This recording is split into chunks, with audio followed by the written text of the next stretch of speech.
All right. Welcome, everybody. Thank you to everyone who has joined us at this special event tonight.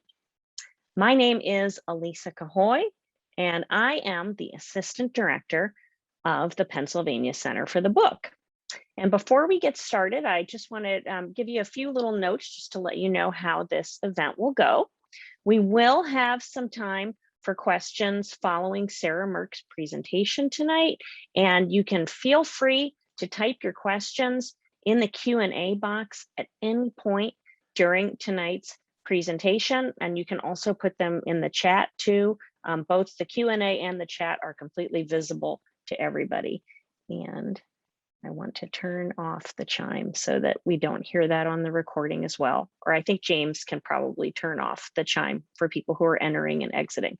Okay, so now I would like to acknowledge the contributions of some people who were very central to this award. First and foremost, we would like to thank Dean Faye Chadwell for sponsoring the Pennsylvania Center for the Book and for her support of this award in particular. We want to thank our head of humanities and social sciences, Betsaida Reyes, for her enthusiastic support of the Pennsylvania Center for the Book. Thank you to Associate Dean Mahoko Hosoi for her support as well. Thank you to Jenny Cifelli and her team for all their public relations and design assistance. Thank you to all of the faculty and staff of the Pennsylvania Center for the Book, many of whom I know are online here with us tonight, including our outreach coordinator, Caroline Weremuth, who coordinates so many aspects of this event. Thank you to our Lynd Ward Prize Advisory Board members, also many of whom I know are here with us tonight, who guide and steward this award from year to year. They are Clara Drummond, John Meyer, Rebecca Miller Waltz, Joel Pretty, Jay Harlan Ritchie, Scott Smith, Kendra Boileau, and the director of the Pennsylvania Center for the Book, Carla Schmidt. We also, as you can see right here, recognize the financial contributions of the Special Collections Library, Library Learning Services, the College of Liberal Arts, and the English Department towards the continuation of this award in conjunction with the Penn State University Library's generous support. We would also like to recognize Robin Ward Savage and Nanda Whedon Ward for their donation of the materials of their father, Lynd Ward, to Penn State University. The Lynd Ward Prize honors Mr. Ward's significant influence on the development of the graphic novel and celebrates the gift of an extensive collection of Ward's wood engravings, original book illustrations, and other graphic art materials donated by Robin and Nanda. Between 1929 and 1937, Ward published his 6 groundbreaking wordless novels, God's Man, Madman's Drum, Wild Pilgrimage, Prelude to a Million Years, Song Without Words, and Vertigo, all of which have been reissued by the Library of America in a 2-volume box set, which has been donated by the Library of America and are presented as part of the Lynd Ward Prize. The Lynd Ward Prize was established in part because of Penn State's strong interest in the graphic novel. And this, in 2021, is the 11th year of the award, which is presented annually to the best graphic novel, fiction or nonfiction, published in the previous calendar year by a living US or Canadian citizen or resident. And it is now my pleasure to introduce the chair of the 2021 Lynd Ward Prize, Karen Lambert. Karen will present the Honor Book Awards and the Lynd Ward Prize Award for 2021. And Karen, over to you, and I'll advance the slides for you. Great. Thanks, Elisa. Good day, everyone. My name is Karen Lambert. I'm a librarian, an adult services librarian at SCLO Center Region Library in State College, Pennsylvania. In my position, I have the privilege of purchasing and maintaining the teen and adult graphic novel collections. Additionally, I am a co-coordinator of BookFest PA, which promotes local comic book creators and illustrators. Let's move on to introduce you to the other members of the 2021 Lynd Ward Prize jury.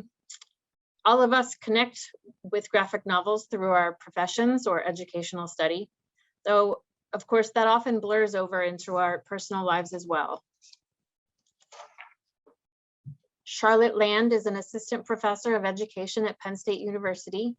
Her research and instruction focus on reading and writing at the intermediate and secondary grade levels.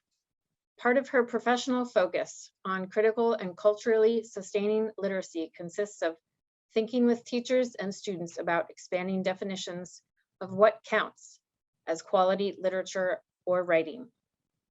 Further, she has worked with various groups of young people in creating graphic novels or comics of their own.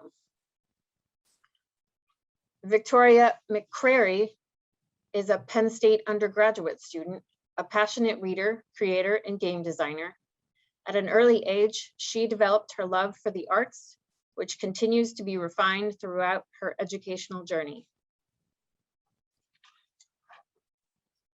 John Shabalesky is a publishing industry veteran who has created grant programs, awards, and graphic novel-centric professional development programs for national and international trade shows, conferences, and conventions. Currently, John serves as president of Reading with Pictures, an organization committed to getting comics into schools and schools into comics. His primary goal is to help struggling students discover their joy of reading. Continuing the trend of working remotely over the past year, my fellow jurors and I read and reviewed over 70 graphic novels. Each juror nominated 3 separate novels for the 2 rounds of deliberation in order to narrow down the wide-ranging field. The culmination of that process led to the 3 remarkable graphic novels that I will present to you shortly. Please help me thank Charlotte, Victoria, and John for their engagement and dedication, as well as Elisa Cahoy and Caroline Wormuth of the Pennsylvania Center for the Book for keeping us on track. Dragon Hoops, written and illustrated by Jean Luen Yang, published by First Second Books, was selected as the jury's first honor book. In Dragon Hoops, Yang presents the tale of the boys' basketball team at Bishop O'Dowd High School and their journey to the California State Championships in 2014-2015. Yang's quest to understand why basketball has an emotional impact on a school and community leads him and ultimately the reader to wonderful discoveries. Yang does not shy away from complexity, including references to ways sports have crossed boundaries into politics, bringing together people from various cultures and backgrounds. Dragon Hoops is the heartfelt story of the commitment these students and their coaches have for each other as well as for their sport. Excuse me. Basketball fans and non-fans alike will find themselves immersed in this smart and engaging graphic novel. Next, the jury selected Welcome to the New World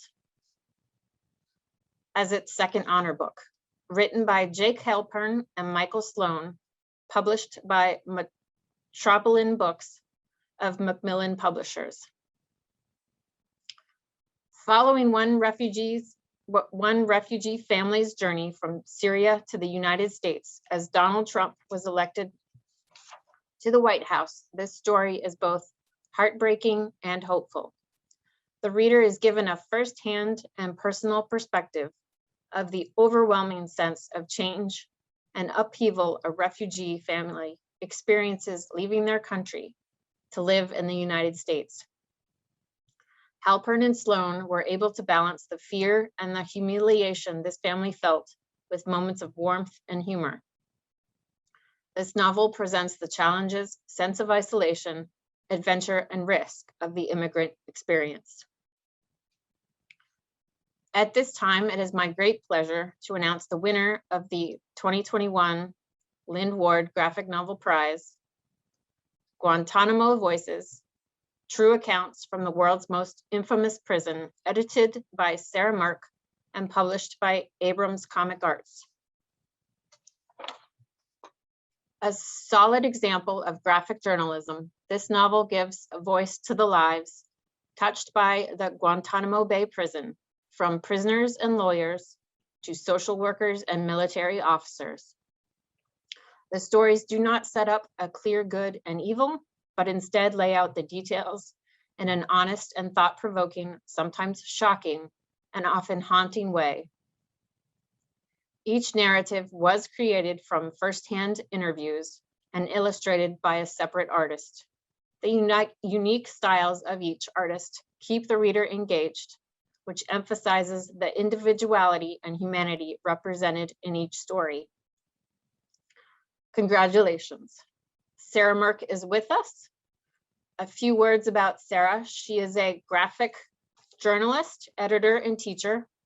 As a zine maker and illustrator, her comics have been featured in The Nib, The New Yorker, and NPR. She is an adjunct professor in Portland State University's MFA program, where she teaches a graduate seminar on writing and research.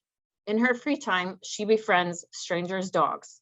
Please help me welcome and congratulate Sarah Mirk. Hi, everyone. Thanks so much for having me here and for this wonderful award, which feels really, really special. I'm going to share my screen and do a presentation and talk about the book for the next 30 minutes or so. If you have any questions as I'm going along, drop them in the Q&A at the bottom and I'll answer them at the end. But don't be shy. I love questions, my favorite thing. So drop them in there. Yeah, so this is me. I'm a comics journalist and I wrote this book, Guantanamo Voices. Before I talk about Guantanamo Voices, I'm going to talk a little bit about comics journalism itself, because people don't always know this term. It's a pretty young medium. And so for making comics journalism, what we do is we take real life and try and turn it into comics. So here's just one little example. Last year, I live in Portland, Oregon, and this is what my city looked like. There was terrible, terrible wildfires, and the city was full of smoke. So I wanted to make a comic documenting my experiences with the fires. And the way that I did that is take a bunch of reference photos. And this is me driving a car wearing a respirator mask. This felt to me like a very 21st century issue, you know, like with climate change, with smoke being full in the air. So then I take this photo reference and I actually turn it into a drawing. It's first pencils. It's like just a sketch drawing. And then I can add color. This is in a program called Procreate on the iPad. So it's all digital, not drawn by hand, but digitally. And then I add text. And that's what really makes it a comic, is that sort of that combination of image and text in sequence that tells a story. This is the same thing that a journalist does, but we're doing it as a visual storyteller, deciding what to keep in and what to keep out, and editing the story as we go along. I'm not the only comics journalist. There's a whole wide world of comics journalists out there. These are a few of my favorite books in the medium. I'm kind of like a second generation comics journalist. I came along and was inspired by a lot of these authors. One book I'm reading right now is actually by Graphic Mundi, which is published by the Penn State University Press. And it's this great story about this Syrian refugee coming to France. And the author, Fabien Tolomé, has this beautiful preface where he talks about some of the challenges with making comics out of real life. He says that he quickly realized that he couldn't stick to reality perfectly, that there were things that Hakeem, his main character, had seen or what he'd heard that he couldn't replicate exactly. And he has this phrase from Italian saying, to translate is to betray. I've been thinking about that phrase a lot. To translate is to betray, because always as journalists, when we take an experience and make it into a story, there's things that we're keeping, there's things that we're keeping out, we're translating it. And in some way, it's not so true to life as that original experience, but it's through our own lens. I thought this was a beautiful way to talk about how comics complicate the traditional idea of journalism. So traditional journalists, and this was me for 12 years. I worked as a print journalist and then moved into comics. And we're taught that we have to be objective. But what does that mean? Everyone brings their own personal lens to the story. Even if you're trying to be super fact-based, super science-based, you still have your own personal experiences and background that shape what you think is important, that shape who you talk to, who you interview, what details you want to include, how you shape that story. When we look back on history, we'll see, obviously this person was shaped by the historical time that they were in. And so for this reason, I say that objectivity is a myth. There's no such thing as being like an objective robot in a situation. As a journalist, you're always involved in some way because you're bringing your personal perspective to the work. And so comics are a great way to complicate that. This is another great quote from a comic studies professor named Dr. Catherine Kelp-Stebbins. And she says, objectivity is a position of privilege, that comics journalism is the closest thing there is to seeing it through someone else's eyes, as presented by a human being who was there. That's what I try to get to with comics. And so I say that comics, because they're clearly made by people and present events through a personal lens, they complicate this idea of objectivity. With a comic, you can see that it's drawn by hand, it's made by a person, that both the visual voice and like the text voice are very clear on the page in a way that they're not always clear in traditional reporting. Here's another example, just to sort of walk you through what I mean about that. So last year in Portland, there was these really big protests for Black Lives Matter. And I went to report on the protests as a comics journalist. So what I do in that case is take reference photos like this one here and turn them into a comic. So here's my reference photo of this giant protest last June. And then here's my pencil drawing of that. You can see some things I've left out. You know, I didn't draw every single person in the crowd. I didn't draw the background exactly as it looked. Instead, I selected details that I wanted to bring to the forefront. And I think that this is the kind of editing that any journalist does. We select details to include and how that shapes the story that we're telling. What do we bring to the foreground and what do we leave out, both visually and when you're just writing a text? And then I also changed the colors here to create an emotional reality. Obviously, these people are not orange and yellow in real life. And obviously they're not walking in a gray background, but through those colors, I can create this emotional reality. And that's another thing we're going for with comics, is creating and capturing those emotional moments through what we're deciding to include and the colors and shapes and lines that we're using. So in this case, I also add my own commentary over it. So here's my voice as the reporter juxtaposed with a scene that I saw. And here's how it compares to the original photo. Here's another scene from that protest. I saw this person watching the march as it went by. And I just thought it was like a really interesting detail. This person watching the scene, what was going on, the graffiti that's behind them on the wall. I don't know if you can quite read in this photo, but it says ACAB BLM.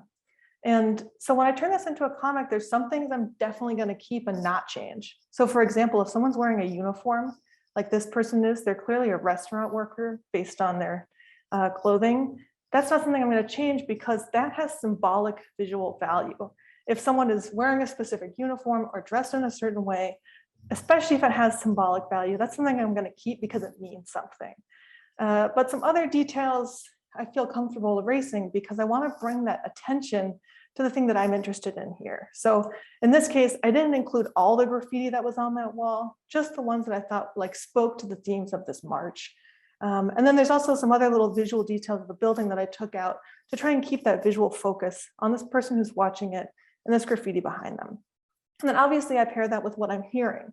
This chant, whose streets are streets, I can juxtapose that with the image to get more information across more quickly to help you feel like you're in the moment, you're in this scene, this is what's happening, versus having to explain in a big paragraph of text. And then there were people shouting, whose streets are streets? You just get it really quickly with a comic. So again, here's that original photo and here's the comic itself. So that's just a little bit behind the process of how comics journalism is made. As you can see, it's like traditional journalism in some ways and pretty different in some other ways. So with Guantanamo Voices, what I want to talk about specifically is how comics journalism can be used to challenge dominant narratives. A dominant narrative is the story that's told most loudly and strongly in our society. In this case, the dominant narrative is told by the government. So what's the story that we as Americans know about Guantanamo? What's the voice that we hear most loudly about Guantanamo? It's that Guantanamo is a safe, humane, and legal detention facility that is necessary to save American lives. That's the dominant narrative about Guantanamo. This is the idea that the government is selling about this prison. So what I'm interested in doing in this book is challenging that dominant narrative, using comics to say, that's not the full picture, that's not the full story, whose voices are left out of this story. So you can see how that dominant narrative comes up. This is George W. Bush's State of the Union speech in January 22, just an excerpt of it, of course, it's a lot longer. But here's what he said about that moment. I'm not going to read the whole thing, but you can feel free to take it in. And the important thing to Guantanamo here is that he says that the people who are in Guantanamo are terrorists. Terrorists who occupied Afghanistan now occupy cells at Guantanamo Bay. Our war on terror is well begun, but it's only just begun. And so we're really getting this idea of immediately from the start, the people who are in Guantanamo are terrorists, and it's necessary for them to be in Guantanamo for us to win this war on terror. So just keep that in mind, as this is the main idea that we understand as Americans from the time and up to today. Just a little bit of background here, because a lot of people don't know that Guantanamo still exists or how it got started. But if you know anything about Guantanamo, it's probably this photo that was taken in January 2002. So that's right when the prison opened and the first people were sent there. So over the next 20 years, there's been about 779 people who've been sent there, all men, and all except for one of them is a Muslim man. So the other way to talk about that dominant narrative, here's what the facts are about the prison. That the United States has imprisoned hundreds of Muslim men from around the world without trial for years. When you tell the story this way, it sounds a lot different than what the government's narrative is here. And I always kept this in mind when I was thinking about writing this book, as like, here's the really simple story here that I want to make sure gets through to people. In a lot of ways, the story around Guantanamo is super complicated, legal, spans over 20 years. Here's the main story that I want to really come through in the book. I start off the book with these quotes from the Constitution and from the Geneva Conventions to help you keep that in mind as you're reading. And one thing that really stands out from the Geneva Conventions here is that it says, in no circumstances shall confinement exceed 3 months for somebody who's a prisoner of war.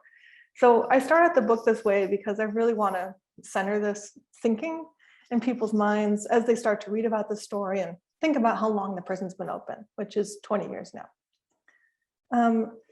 Okay, so part of building that dominant narrative, I'm going to go through a couple ways that the government maintains that dominant narrative, what's necessary for it to sell that story about the prison, and how comics complicate that. So prisons are designed to be invisible, especially Guantanamo.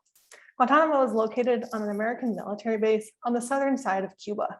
So here's what it looks like on Google Maps.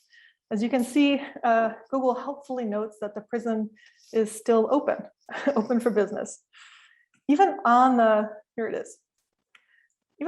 military base, it's set apart and separate to be invisible from the rest of the base. So here's a Google Maps satellite screenshot of the base, and you can see on one side of the base, it's basically like a small American town. There's McDonald's, there's sort of like a DMV, and then to get to the prison, you have to go along this long road, and even access there is really censored and limited. So even as journalists visiting Guantanamo, you're not allowed to talk to anybody who's currently imprisoned there. So if somebody is imprisoned in Guantanamo, I can't talk to them, you can't talk to them. The people on base are not even able to see them. Their access is very limited unless you have somebody who works at the prison itself. And in this way, the government has really controlled our visual understanding of the prison. We don't even know what it looks like. So it's hard to think of it as a real place full of real people. This is just a Google image search of Guantanamo Bay. And this is what comes up. It's faceless people in orange jumpsuits, people who look like dehumanized. It's hard to connect to them. A lot of these photos are not from the prison, but of protests. And then actually the second frame there, the second biggest Google image search that comes up is from a movie, a fictional narrative about Guantanamo. And those first photos are taken by the US Navy. So there's something that the government released. It helps fit into their narrative that these are prisoners that have done something terrible. And we don't get to think about who these people are. The only photos we have of the people who are incarcerated in Guantanamo are mostly basically mugshots taken by the US government that they released. So these are photos of somebody who was in prison there named Abdul Latif Nasser. And these were photos taken by the US government and released to the public. And we don't get to see like him with his family, him reading a book, how he grew up. It's just these these prison photos. How does that shape our understanding of who this person is? How does it shape our understanding of who's in the prison? I think controlling that visual narrative is essential for the government to control our understanding about who's in prison there. And like I said, this is the most iconic photo taken at Guantanamo Bay. And what does it mean to have us not be able to see these people's faces, to think of them as real people? Instead, they're hunched over, their faces are covered, their ears are covered. It's hard to connect with them as people rather than just as prisoners. This is basically my vision of Guantanamo. I didn't know anything about the place until 2008, when I was making a zine here at a workshop in Portland, and I met this person, Chris Arendt, who was also making a zine, and they said that they were working on a zine about being a guard at Guantanamo Bay. And I was like, what? You worked at Guantanamo Bay? That's the most wild thing I've ever heard. And actually they were working at Guantanamo Bay as a guard. After their service, they joined this group called Iraq Veterans Against the War and really started thinking deeply about what they had been doing there, what their role was, how complicit they were with what happened at this prison and with the torture that was instigated there. And then they were invited to go on a speaking tour around England with a bunch of former prisoners, prisoners organized by a nonprofit group called Cage, of former prisoners that do speaking about Guantanamo. So I said, you're going on a road trip around England, like as a Guantanamo guard with a bunch of former Guantanamo prisoners. Like that's wild, I have to come. So they let me come along with them and document that trip. Here are two people who were on that trip as well, Jarala Almari and Mozambique Beg, who were both imprisoned in Guantanamo. And hearing them talk about their experiences and just getting to know them as real people rather than a photograph, like changed my mind about everything about Guantanamo. I realized, oh, these were actual people that we put in prison. They weren't just this kind of faceless terrorist. And I kept a blog of that trip. Here's my 2008 WordPress design skills. So don't judge. This is back when those like word clouds were really big. And so I kept this documentation of the trip, but I always really saw telling the story in a bigger way and telling it as a graphic novel. So here's some scans from my sketchbook of the time of me kind of trying to document what's going on with Chris and what they were saying about their experiences on the trip. And the reason I saw this as a graphic novel immediately is because of how prisons are designed to be invisible and how invisible Guantanamo is, especially to Americans. And how I think that comics have this unique power to make the invisible visible. It's literally seen there on the page and feels real. So after I suggested this book and got a book deal for it, I was actually able to go to Guantanamo Bay and take a bunch of photos and go on the sort of like PR trip organized by the military that walks journalists around the base, and we do get to visit the prison. So this was in 2018, and what I was doing there was basically 2019, photos. I was taking photos of everything I thought might be useful in the book, details of what the base looks like, details of the people who were there, thinking of like, how will these be used for panels in the book? Then I got to interview about 12 different people about their experiences at the prison, people from guards, lawyers, former prisoners, and incorporated their stories into being this book. Something that's like makes this place feel real is just seeing all of the details that are here. You know, people's uniform details.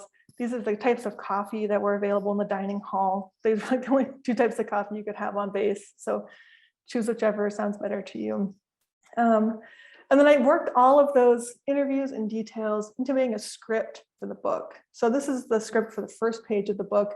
It looks just like a movie script, basically, panel by panel, page by page. What do you see? What's on the page? And with all of these, I footnoted these and then hired another journalist to fact check them. So these are all based on transcripts of the interviews, and then additional research that's all footnoted in there and fact checked, just like it would be if you were going to publish it in a newspaper, for example. Then I give these scripts plus this color palette that I developed with an artist named Casimir Lee to each of the artists in the book. So I wanted each chapter, because it's an interview with a different person, I want it to be illustrated by a different artist to have its own visual voice, because the perspectives in the book are really different. Some of them are people who were incarcerated at Guantanamo. Some of them are people who worked there. So I wanted to make it very clear, chapter by chapter, this is a different person's story.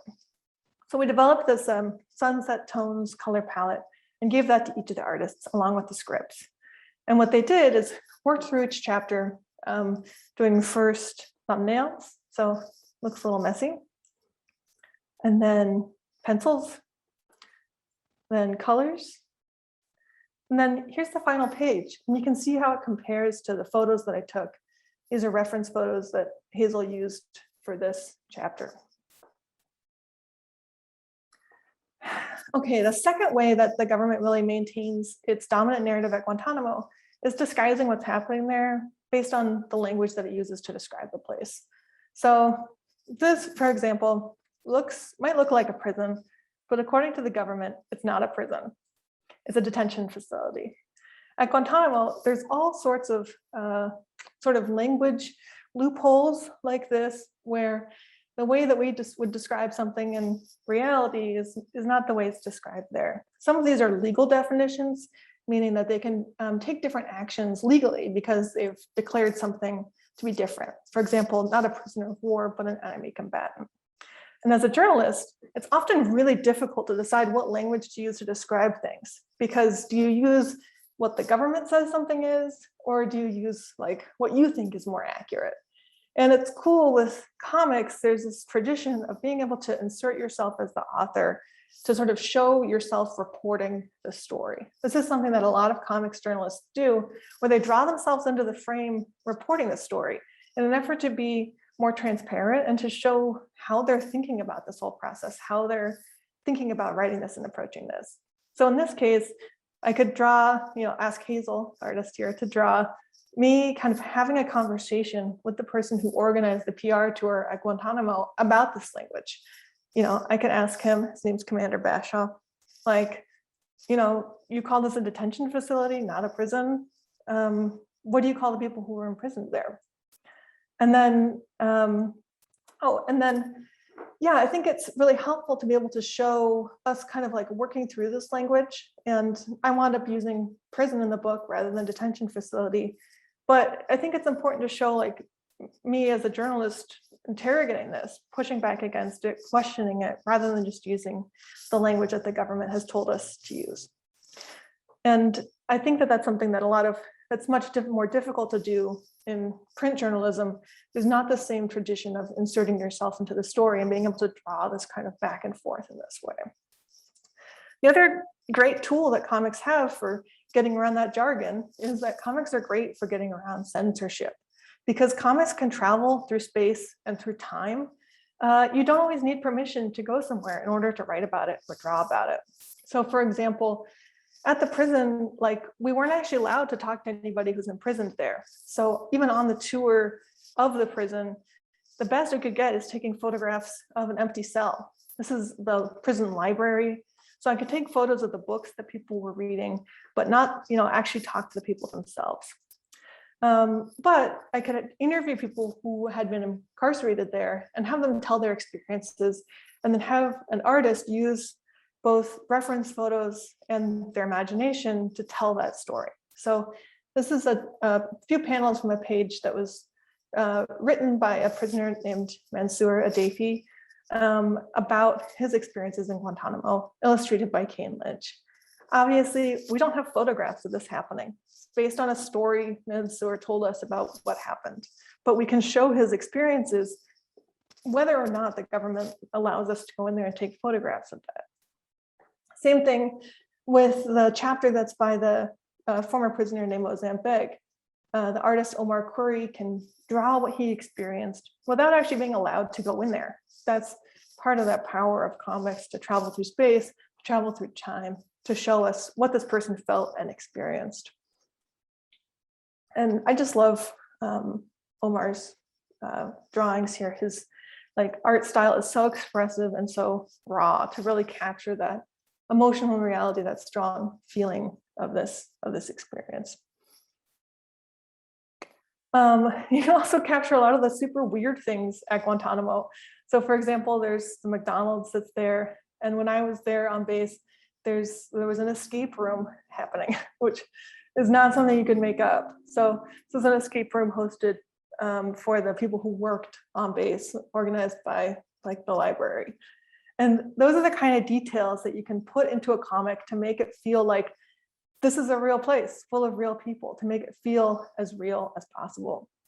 There's also weirdly a gift shop at Guantanamo. All military bases have an exchange, like a naval exchange, where you can buy stuff. But this one feels particularly cursed because it's advertising for the world's most infamous prison. So actually the cover of the book was inspired by a postcard that I got at the gift shop, which has this beautiful sunset image. And I wanted to kind of channel that image into the cover to feel like, here's this image that the government is presenting of this place as this beautiful sunset, safe, humane, legal, great beaches. And then if you look a little closer, there's really violent and terrible things happening. So we can visually juxtapose, here's this one narrative, sunset, everything's fine, with this other narrative of torture, imprisonment, and violence. And to layer those things on top of each other for this cover that feels like a surreal and violent postcard. So again, here's that dominant narrative that the government is selling about this place. And another way that they build that up is to dehumanize the people who are incarcerated there. So to say, these aren't actual people, but more like beasts or monsters, people who we shouldn't be allowed to just follow the regular rules of law to imprison, but they require an entirely different set of laws. Right after the prison opened, there's this really famous quote by the Joint Chiefs of Staff General Richard Myers, who said that if allowed, the people who were in Guantanamo were the worst of the worst kind of humans in the world who would even chew through the lines on a transport plane to bring it down. That's how bloodthirsty they are. But in the book, I can help humanize the people who are there by telling their stories and making them really real, full people. One of the most important people I interviewed for the book was this man, Mark Fallon, who actually helped set up Guantanamo and was going to be like the head of interrogations for the prison when it first opened. And one of the things he told me is that, when he was setting up this prison, he was very much in the mindset of good guys versus bad guys. And we want to try and get the bad guys in prison. And he had worked for years in counterintelligence. And so he was expecting Guantanamo, as the government had promised, to be full of the worst of the worst terrorists in the world. He had a long list of people who had worked in Al-Qaeda who he thought would be in that prison. But instead, when he got there, it was like a bunch of pretty random people from various countries around the world who had been picked up very clearly as a mistake. And this is something that Mark Fallon told me he experienced on day one when he got there. And we can show that in this comic and make that moment really stand out to our readers and be like, what would it feel like to be Mark Fallon in that moment? To be like, yeah, I'm here to help set up this prison. And what is happening? Who are the people that here and how did they get here? I wanted this moment to really feel like it had a lot of weight to it. So it really stands out on the page. And what Mark found was that we made a whole bunch of mistakes in terms of, bringing people to Guantanamo, including kidnapping people and torturing them. And also one of the huge mistakes the United States made was in offering bounties for the arrest of people that we said were terrorists. And so because we offered all these bounties, people seeking that money turned in kind of random people who they knew or maybe even didn't know, just strangers, in order to get that bounty. So this is a lot of information to take in. There's a dozen books written about Guantanamo, really dense, heavy books. And I wanted to try and convey this in a way that was engaging and really easy to understand for readers. I was really writing this book, especially for people who are born after 9/11, for whom Guantanamo has been around their entire lives. And they think of this as normal, as like, this is just what happens. To say, this prison was actually made by people during our lifetime, and it can be unmade by people during our lifetime.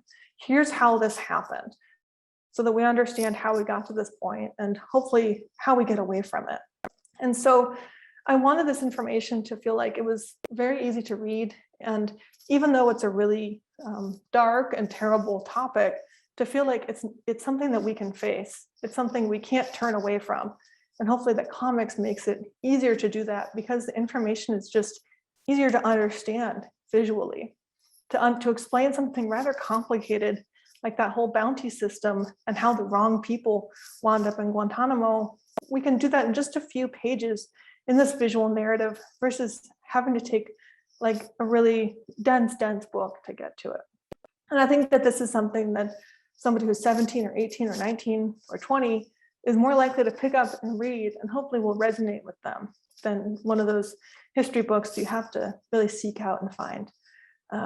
Though of course, I personally like those books too. So in this way, I feel like comics do really important work because they capture an emotional reality. And in that way, they create empathy between you as the artist and the subject of the story and the readers.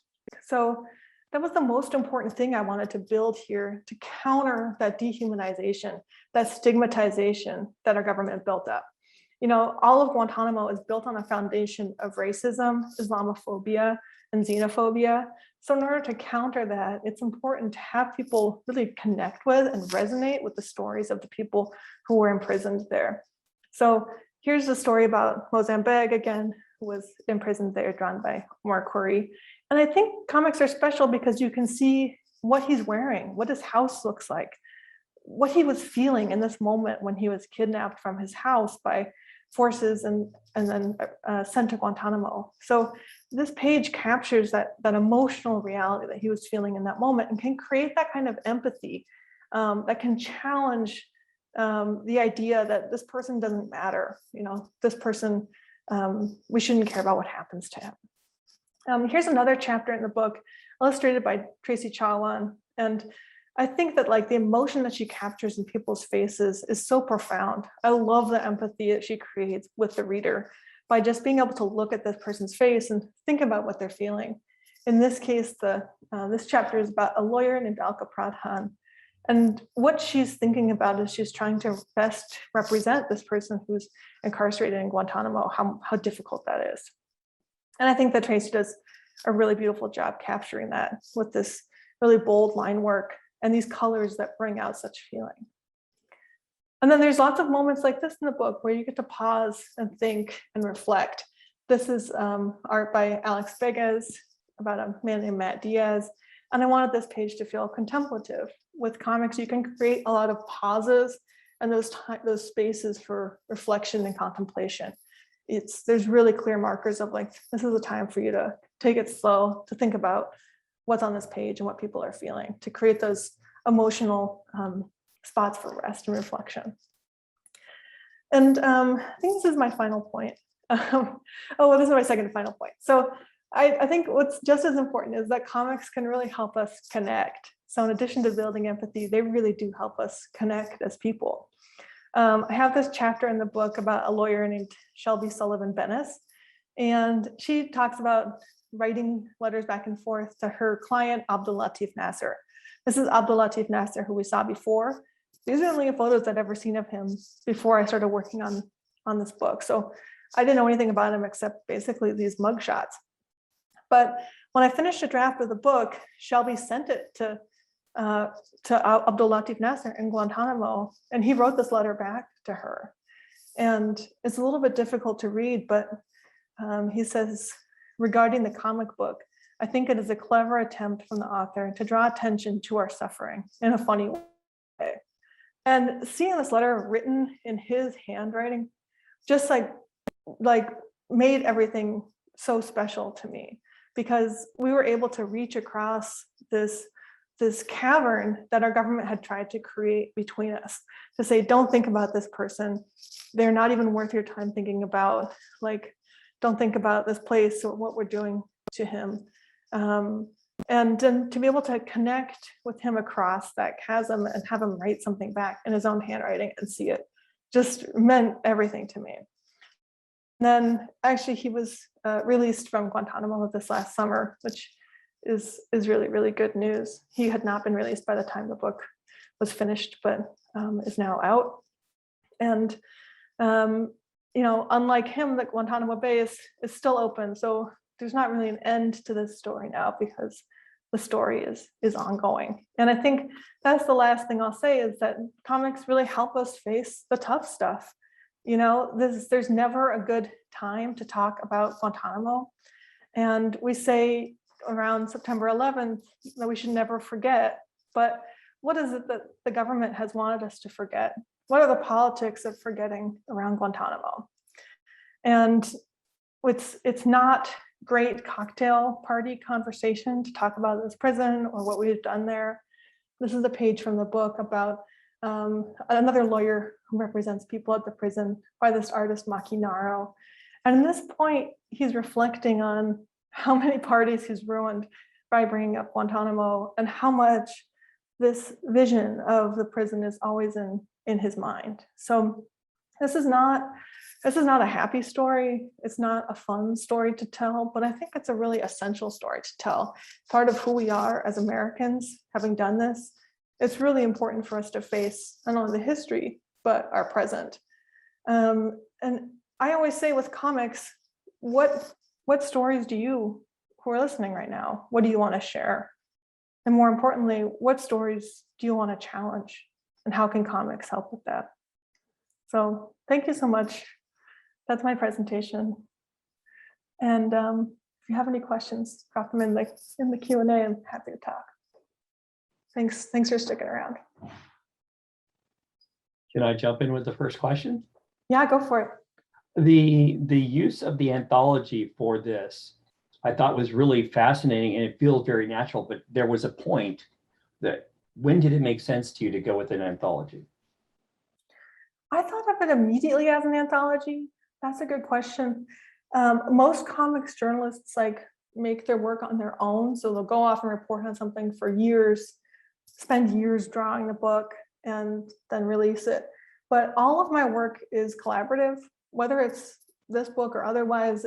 My work is centered on collaboration. So I love working with various artists. And as soon as I was thinking of this book as including various people's stories, so not just one person's story, I thought it has to be drawn by various artists in order to convey that correctly, like to convey that those different voices. And then I also it really helped us a lot having it be various artists, because we were able to get the book done a lot faster. We wanted it to come out in time for the 2020 election. And so the art for this book was done over just 6 months. So each artist did 10 to 30 pages and were able to finish all the art in 6 months, versus a typical graphic novel of this length would take at least 2 years, probably maybe more. So yeah. I think in this way, collaboration was really logistically beneficial. And of course, the talents and skills and perspectives that the artist brought to these stories made a huge difference to me. Okay, one more and then I'll stop. Okay. How often do you run into people who assume that because it's comics, you're going to do caricatures of the people in the story? Yeah, that can happen a lot. That's a great question. In some ways, it's a generational thing or a cultural thing.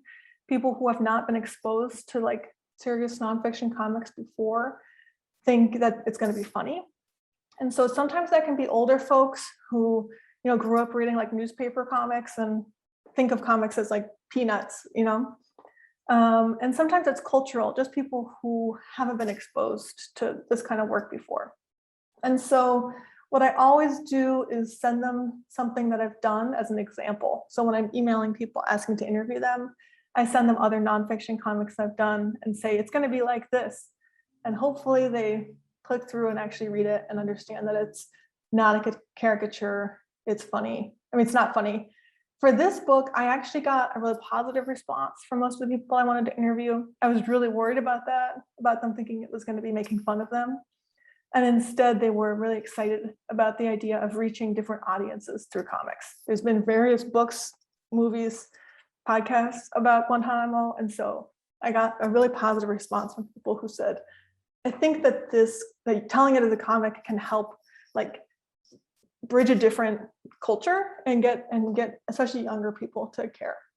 So I was surprised at the positive response that I got. Sarah, we have two questions that are both asking about a similar topic. From Erica says, thank you for walking us through this amazing and enlightening work. How did you select the artists to bring this to light? And Nicole says, congratulations, Sarah and your fellow creators. Thank you for your dedication, your vision, your courage, and your efforts, both professional and emotional, that it took to bring these otherwise lost stories to light, and for sharing your creative process tonight. I love the diversely collaborative spirit of Guantanamo Voices. And similarly, she wonders if you could share a bit about your approach to soliciting artists. Thanks again. Yeah, those are great questions. So starting in 2017, I worked as an editor at a comics publication called The Nib. I'll put the link in the chat. Nib is a tip of a pen. If anybody isn't a pen fanatic and doesn't know that, but yeah, we publish artists from all over the world doing political comics and nonfiction comics. And so most of the artists in the book were people who either I had worked with at the Nib or who had done really great work for the Nib. I knew for this book, because it was on a tight timeline and really complicated material, I needed it to be artists who had done nonfiction comics before. And so that means there's like a million amazing illustrators, but have they done comics? And if they've done comics before, have they done nonfiction comics? Which is actually like a pretty small pool of artists in the world, because there's a lot of choices you make in creating nonfiction comics around pacing, around style, around tone, but also around accuracy. So I knew that people who had done work for the Nib before would know those kinds of things I brought up, like that you don't change someone's uniform, but it is okay to change the background color. Those are like 1 million artistic choices that you make around accuracy in storytelling that I felt like people who had already done nonfiction comics, especially people I'd worked with before, would have a leg up. And then I wanted it to be like like a variety of American artists and international artists. And so to feel like it's not just, this Guantanamo isn't just something that affects the United States. It's like affects a lot of people around the whole world. So I wanted it to feel like an international group of artists, or like a chorus in this book. And so there's artists from Mexico and Poland and Lebanon, and then artists from the United States as well. And I honestly just chose like some of my favorite artists from the Nib, prioritizing women and people of color. And I emailed them and said, do you want to work on this? And they pretty much all said yes. So That's wonderful. We have another question for you, which is, you said at the beginning of your talk, you said to translate is to betray, which is really powerful. And were there instances from your time visiting Guantanamo that you felt that there was still even more to capture there? Going back to that statement of, to translate is to betray. Yeah, I feel like there's a lot more to capture. There's a ton of stuff that's not in the book. And some of that is stuff that is like just people I didn't have access to. And so, for example, there's like one of the largest groups of people at Guantanamo were a group of Muslims from China who are called the Uyghurs. And a lot of people have followed the story of Uyghurs because they've been persecuted in China. Like just recently, there's been a lot of stories about them in the United States.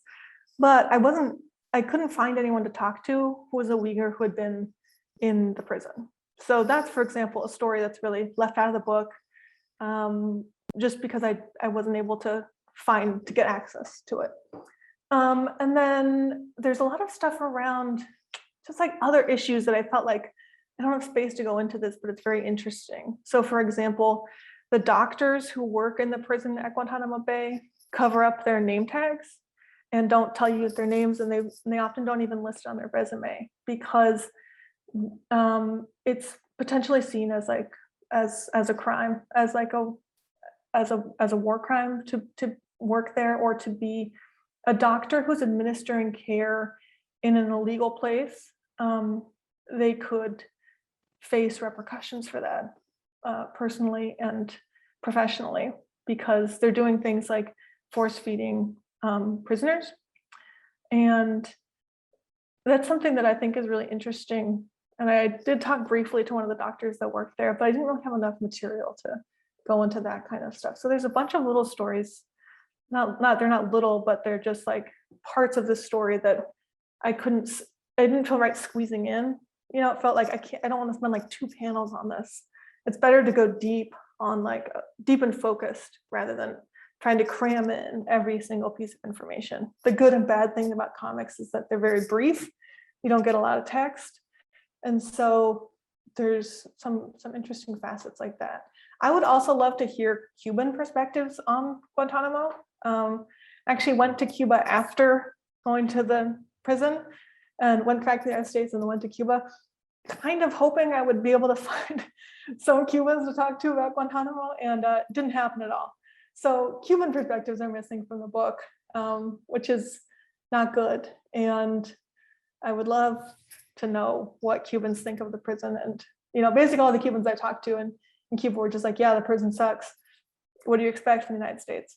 And I think that's an important perspective, but there wasn't enough there to like have a chapter about somebody who's Cuban, and their perspective on the prison. So lots of things like that. Thank you. We have 2 more questions, Okay. and then we'll I'll probably just have keep to talking. wrap up. This is awesome. But one is in the introduction to your book, this book, you talk about forgetting. You know, you mentioned instantaneous forgetting and the violence of forgetting, and your book certainly helps remedy this. But are there other ways that we can keep ourselves from forgetting? And are there other works on Guantanamo Bay that you really recommend to kind of, you know, broaden our perspective on the prisoners' stories? Yeah, thank you so much for asking that question, because there's several books I really love. I'm going to drop them in the chat, but so excuse my typing right now to look them up online to get you a link. But yeah, there's several memoirs by prisoners that are really beautiful. So the first that I'll recommend is by Mansoura Dafi, who does a chapter in the book. It's called Don't Forget Us Here, and it just came out and is like extremely powerful. I mean, the title of the book is Don't Forget Us Here. So it's all about remembering. And it's just like, I mean, it's a really difficult book, but it's all about like finding moments of humanity in a place that's trying to dehumanize you. So it's these stories that have a lot of like joy and humor to them, despite the circumstances. I think it's really, really beautiful. And then the other like very well-known book about Guantanamo by a former prisoner is Guantanamo Diary by Mohammed Salehi. So hang on one second. Oh, sorry, I have an Amazon link, but you can just Google it yourself if you want. And that's another really powerful book. That book, when it was originally released, was like heavily censored and was like all blacked out. And that's an especially powerful version to read, where the government wouldn't even let it be released. And he wrote it from Guantanamo. So there are 2 books I would recommend. How to keep Guantanamo just like in your daily memory and not forget about it. I think just like talking about it honestly with other people, and you know, if you live in a place like Pennsylvania where your senators or representatives might be able to swing their votes on this, I think that getting involved in electoral politics is important too. But my work here is not necessarily focused on like changing a specific law or creating a specific policy, but changing our cultural narrative around our understanding of this place. And so that means changing the conversations that we're having and just changing our understanding of the prison as Americans. So I would say if you could talk to people about Guantanamo and bring it up even when it feels difficult, to help us face it. Just like the lawyer at the cocktail party. Be that lawyer Thank at the you. cocktail party. Yeah. There you go. So one final question for you from one of our attendees. After such a truly impressive work, what are you working on now? And what can we look forward to seeing next? Yeah. Well, I still edit comics for the Nib. So if you want to just read more comics in your life, check out the Nib. I edit like long form comics there. So they don't usually have they're not like my drawings or have my name on them, but I'm like behind the scenes. And then I'm also pitching a book right now about making comics journalism. So I wrote the proposals out, maybe somebody will buy it. I can make that book. So I would love to make a book that's like a guide to making comics journalism, because I work as a journalist and a lot of journalists are like, comics, how do they work? I want to do more of that. And a lot of cartoonists that I talk to are very intimidated by journalism and would love to make more nonfiction works, but are kind of like, oh, how do I get started? So I want to make a guide that bridges those two worlds. That's awesome. Well, thank you so much, Sarah. And you can see we have some thanks in the chat for you as well. Kendra Boileau, who is the publisher of Graphic Mundi, which you mentioned one of those books. She says, this was wonderful. Thank you so much, Sarah. And I want to let everybody know that our 2022 jury is already hard at work reviewing 2021 graphic novel titles. We want to say thank you to everyone who attended tonight for your interest in the Lynd Graphic Novel Prize. And especially, we want to say thank you to our 2021 Lynd Graphic Novel Prize winner, Sarah Mirk. Thank you so much. Thanks for joining us tonight, Sarah. And Thanks, best everyone. wishes to you for your future works. This was fascinating. Thanks, everybody. Have a good night. Thank you for this book.